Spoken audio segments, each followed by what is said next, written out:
What's up, everybody? How is everybody? My tail's doing kind of good. My medicine for ADHD, it's helping my anxiety a little bit. My focus, I'm not really sure. So anyways, I'm reading Control, In Control. And here's what it says so far. Realize I'm in like 76 of the book. It says, realizing that everyone has feelings, whether they're aware of them or not. And feelings are a good thing. It's just how you handle the emotion. I've said that before, but I'm repeating myself. Number 2, use awareness of feeling to savor the moment or as a signal to pay attention right then to what is happening around you. 3, to learn these skills, begin to keep a log of thoughts and feelings. Situations that evoke them, record. Scene. This is what you write in your thought journal. It says. Scene. Where were the objects or observance fact? Thought. What did you say to yourself? Feeling. Were you feeling angry, sad, fearful, fear, joy, disgust, some other emotion? Perhaps you will need to begin with a more general stage, such as upset or even just mainly positive or mainly negative. What did you say or do? If you did nothing, record that as well. Consequence. What was some of the outlook of your career? Well, you've all heard that somebody got a job that I kind of wanted upstairs. A coworker of mine. Well, actually, he was an intern for a program I did, and then he just got upstairs, and I feel like he passed me. Well, what was the scene? That I could have gotten the job, but my boss chose to pick him over me, I feel like. And then thought, why does my boss doesn't think I'm ready to do it, or why does he think I'm a baby? Feeling? I was angry. I felt like a bad employee. I felt mortified that he didn't pick me. It was like I thought he liked him better than me. Behavior? I was disrespectful to my boss because I didn't answer him when he did a direct question for like 3 days, and I went around gossiping about him. I'm still kind of mad about it, but you know what? Whatever. And then I snapped at my coworker that was new that got the job that I could have done. My consequences, had a talking to, didn't like my boss for a while. Still up in the air about that. Not that you have to like your boss. We're not there to get approval of each other. We're there to do a job. Anyways. So, yeah. So that was my feelings for that was my weekly feeling.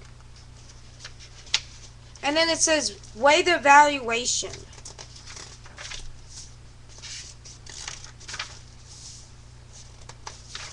Hold on. Here's know that I am worth a question. This is what you do to see if it's worth the pain and agony. Is the matter important to me? Yes, that somebody got a higher job and that I'm the only one that has 5 hours while everybody else has 8 hours? Yes, it's important to me. You are the expert here. Work with the data you amuse in your thoughts and feelings logs. Take a good look at the whole picture. Observe some of the levels that matters are important to you. Or you wouldn't even bother committing to paper.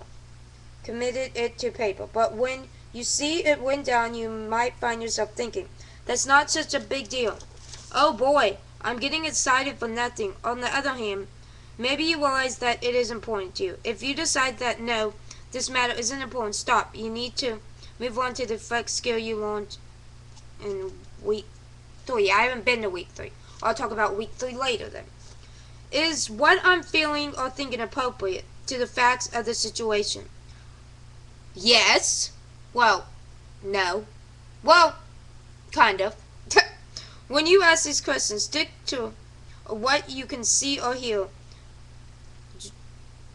not your interpretive of what has happened. If you're unsure of your answer, think about how you will respond if a friend or relatives presents you with the same facts and then ask if her reaction was appropriate, or you can ask someone you respect if he would have reaction as you did when confronted with a similar situation. If you decide that feelings aren't appropriate to the situation, stop. You need to move on to the next step. If you decide that your thoughts and feelings are appropriate, continue to the third question. Was my actions appropriate about the job? No. I should have been like, congratulations. I'm glad you got it. Welcome to the team. I'm glad you got the job. I should have been. Is the situation modified in a positive way based on everything you know about the event in question? Should you be able to change the situation? For example, being caught in a traffic jam on a rainy day is not usual, something you can fix. On the other hand, if your partner has told you she thinks of your idea stupid, perhaps she could be pursued to stop making remarks like that. And in a case like this, you log into a situation may not be modified this time, and the other person has already said or done whatever causes you negative feelings. You may be able to conclude thoughts that the next time in similar situations, you could devise a way to pursue the other person to behave differently. If you decide the situation is not modified in a positive way, stop. Shift your attention to affections to it. If you determine that yes, the situation is not, move on to the fourth and final question. When I balance the need of others and myself, it's taking action worth it. Oh, this is time times the what. You may have 3 years that gets to the last question and realize that you need to weigh the likely conflict from all perceptions. Perhaps taking action has too much of a downside. However, just as often as you may come to understand how much you really want to do something about the situation, consider your relation with other people or people, their feeling, or your own feelings and needs.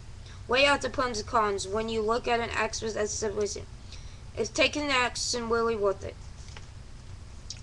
Pick your battles. Choose your battles with everything.